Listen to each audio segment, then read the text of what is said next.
hapon mga kababayan, kayo po ay nanonood ng Nag-iisang Kababayan Today. This is your premier resource for anything and everything Filipino and Filipino-American. Tayo po ay napapanood sa Southern California, sa LA 18 Lunes hanggang Biyernes alas 4 ng hapon at maging sa Hawaii po, aloha to all of you watching us on Kiku Network 3:30 p.m.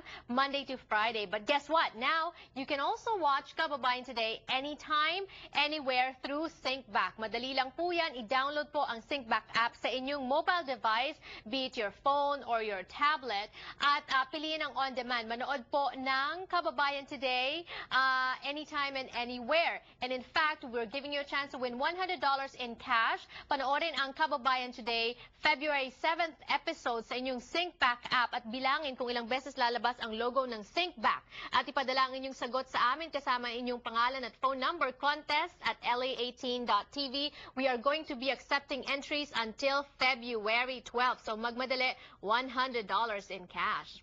Good luck and keep watching Kababayan Today. Ngayong hapon, health segment. And because this week marks the week of Valentine's Day, whether or not you have a Valentine's date, importante po, minamahal natin ang ating mga sarili. And that's how we take care of ourselves through our health with the help of our beautiful endocrinologist joining us every week on the show, Dr. G, Dr. Gladys Palomino. Thank you so much for joining us today on the show. All right, we're going to be talking about something that's quite fun to talk about, but also very important, low testosterone. Yan, tamang-tama pang Valentine's Day, correct? Dr. G, ano ba ang mga common symptoms ng low testosterone? Okay. So, number one, low libido or low sexual desire. Okay? Saka yung paghihina ng katawan, paghihina ng mga muscle. Saka baka mga lalaki mawawalan sila ng balahibo sa mukha, wala silang buhok mawawala sa katawan. Okay. Bago infertility or hindi makakabuntis. Saka hot flashes. Okay. Gynecomastia, lumalaki rin ang suso ng lalaki. Pag kulang ang testosterone, lumalaki ang suso ng lalaki. So, ito ang mga symptoms ng testosterone. Pero low testosterone, bakit ba nagkakaroon ng low testosterone? What are the causes? Okay, 4 big causes. Number 1, mga sakit sa katawan like diabetes, obesity, okay, hypertension, sleep apnea, HIV, problema sa inyong atay, cirrhosis of the liver, o problema sa bato, kidney disease, saka sleep apnea, hypertension. Okay. So, ano naman yung, so yun, mga sakit sa katawan. That's an after effect, kumbaga side effect ng mga illnesses. Ano yung second one? It says here, testicular diseases. So, problema sa yung testes. So, kung ikaw may infection, mumps is a big problem. Mumps, infection. Saka pag ikaw natanda at nahinang yung testes. Okay. Okay. So, ano, and then, third reason for low testosterone? Pituitary. Pituitary ay parte ng iyong utak na minamandahan ng iyong testes na gumawa ng testosterone at sperm. Okay? Kung ang iyong pituitary hindi nagtatrabaho ng ayos, hindi gagana ang iyong testes. So, kung meron kang, for example, tumor sa iyong pituitary o meron kang chronic head trauma. Okay, nagpapahina yun sa iyong pituitary. And then, yung apat is gamot, medication, and recreational or illegal drugs. Drugs. So, pati drugs, lahat kasama dito? Yeah. Okay. Yung mga opioids, especially steroids, prednisone, yun nagpapababa rin yung testosterone. Okay. So, gaano ba if there's so many things that contribute to low testosterone, gaano kalaganap ang problema ito sa mga lalaki? Mga lalaki lang ang affected, obviously. Gaano kalaganap ang problema na ito? Madami, pero hindi lang, ang problema, hindi masyadong pinapansin ng mga lalaki at kala nila, ako'y pagod lang. Kaya hindi nila pinapansin.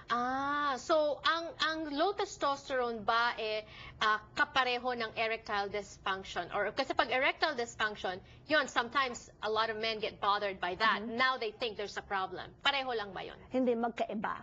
So, ang erectile dysfunction ay pag hindi tumatakbo na ayos ang iyong dugo sa iyong ugat.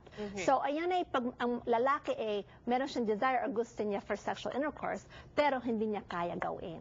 Meaning, he doesn't get an erection. Correct. Pero pag low testosterone, you don't even have the desire. Tama. Okay. So pag ang lalaki ba madalas manigarilyo, what does that lead to? That's erectile dysfunction because any problema sa iyong ugat, you're gonna create a problem sa iyong veins and arteries. Okay, but low testosterone, paano natin masasabi sa mga lalaki na, you're not just tired, you actually have a problem?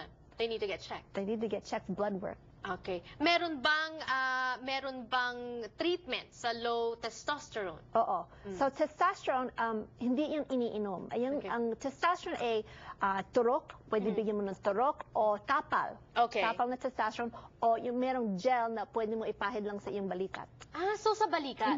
So inject pwede, and what do you call that? Patch. Patch, tapal. Well, for some people, sabi nila, hindi ko na kailangan ng testosterone. Tama ba yon? Or can it lead to, graver, what do you call, side effects?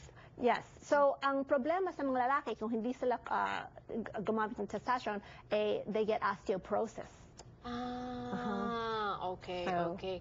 Tsaka yung mga short-term effects, no? Na, kasama na dito, sleep apnea ba? No, the effect, so sleep apnea causes low testosterone, Okay. pero yung mga effect na testosterone is parang poor mood, hot flashes, masyadong sila napapagod, nahihina ang katawan. Walang muscle mass. Yeah, walang muscle Nalalagas mass. ang mga buhok, mga balahibo, nawawala. Okay. So you need to get checked, especially Valentine's Day, correct? Information on the screen if you want to get in touch with Dr. G. Thank you so much for always sharing medical tips and medical information with us here on the show. Thank you. More power to you. You're welcome. More on Valentine's Day, this time dating after 50. We're going to be talking about that when we return. Don't go away.